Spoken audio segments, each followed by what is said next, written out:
Bonjour, cette petite appréhension avant de prendre la parole, qui ne l'a jamais ressentie, hein. Ah oui, c'est quelque chose de très partagé. Même les plus aguerris. Et c'est ce que souligne notre source du jour, le secret des profs captivants. Il donne l'exemple du stress avant une réunion parents-professeurs. C'est vraiment une réaction humaine. Tout à fait, profondément humaine. Et aujourd'hui, justement, on va explorer un peu les mécanismes de cette appréhension en s'appuyant sur ce livre, comment elle se manifeste, et puis surtout, comment on peut composer avec sans forcément chercher à la supprimer complètement. Oui, c'est une nuance très importante, ça. L'objectif, ce n'est pas tant de faire disparaître le trac, mais plutôt d'apprendre à le connaître, à le décoder un peu. D'accord. Il s'agit de voir comment cette énergie qu'on voit souvent comme négative peut en fait être canalisée. Intéressant. Alors, concrètement, le livre nous dit quoi? Comment elle se manifeste, cette appréhension? Quels sont les signaux? Alors, ils sont de plusieurs ordres.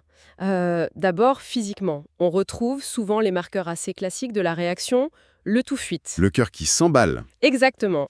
Le cœur qui s'accélère, les mains qui deviennent moites, la respiration plus courte, des tensions dans les muscles, la bouche sèche. Ouais.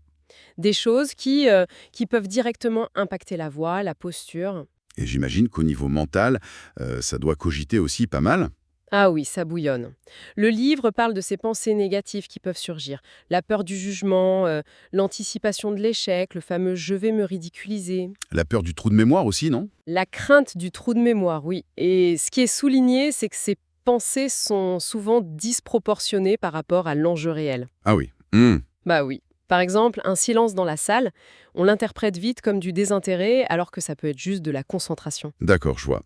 Et puis, il y a les signes comportementaux. Les tics nerveux, le stylo-contriture. Oui, tout à fait. Les gestes parasites, comme jouer avec un objet, ou alors une certaine fébrilité, ou au contraire une posture très figée, une voix qui hésite, le regard qui fuit un peu. D'accord. Identifier ces trois types de manifestations physiques, cognitives et comportementales, c'est vraiment le premier pas pour reprendre un peu la main. Pour comprendre ce qui se passe. Exactement. L'idée clé, c'est de comprendre que c'est souvent notre interprétation de la situation qui génère le stress, plus que la situation elle-même en fait. Ce qui nous amène à une idée, je trouve, assez forte du livre. Le trac n'est pas forcément un ennemi. On parle de trac utile. Qu'est-ce que ça veut dire, ça? Ça signifie que ressentir du trac, c'est normal, et ça peut même être bénéfique en fait. Ah bon? Oui, c'est un signal que l'enjeu est important pour nous, qu'on est investi. Biologiquement, c'est une décharge d'adrénaline qui prépare à l'action, qui augmente la vigilance. D'accord. Si elle est bien orientée, cette énergie peut renforcer la présence, la concentration. L'enjeu, c'est pas de l'éliminer, mais de réduire ses effets paralysants. Et comment on fait ça, alors? Comment on transforme cette tension en quelque chose de positif? Alors, le livre donne plusieurs pistes. Il y a des techniques de respiration, bien sûr, comme la respiration diaphragmatique. Oui, la respiration par le ventre. C'est ça. Ça agit directement sur le système nerveux, ça aide à ralentir le rythme cardiaque. Il y a aussi la préparation mentale, la visualisation positive, et puis surtout l'acceptation. Accepter d'avoir le trac. Oui, ne pas lutter contre. L'accueillir, lui faire une place, pour essayer de le transformer en dynamisme. C'est trouver le bon dosage en quelque sorte. C'est subtil. C'est ça. Trop de trac, ça inhibe. Pas assez, le discours peut paraître un peu fade. C'est un équilibre qui s'affine avec la pratique, avec la connaissance de soi. Mais c'est vrai que cet équilibre, il peut être difficile à trouver. Surtout si on tombe dans certains pièges, que le livre identifie d'ailleurs. Le premier, j'imagine, c'est croire qu'on peut y aller les mains dans les poches. L'improvisation totale. Ah ça oui, le manque de préparation, c'est un facteur aggravant majeur. Il faut structurer ses idées, il faut répéter, c'est essentiel. D'accord. Un autre piège, c'est de se laisser complètement submerger par ce dialogue intérieur négatif dont on parlait tout à l'heure. Ces pensées limitantes. Exactement. Le livre insiste beaucoup sur l'importance de le recadrer consciemment, de le challenger un peu.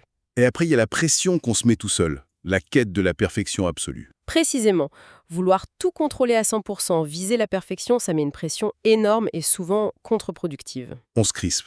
Oui, accepter une part d'imprévu, se concentrer sur le message qu'on veut faire passer, c'est plus réaliste et moins anxiogène.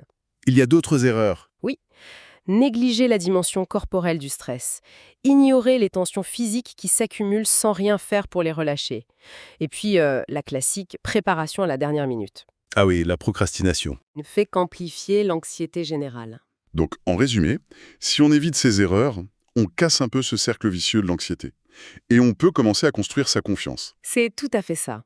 En comprenant ses propres réactions, en acceptant le trac comme une énergie qu'on peut mobiliser, et en adoptant des stratégies de préparation et de gestion du stress qui nous conviennent, eh bien on peut progressivement transformer cette appréhension.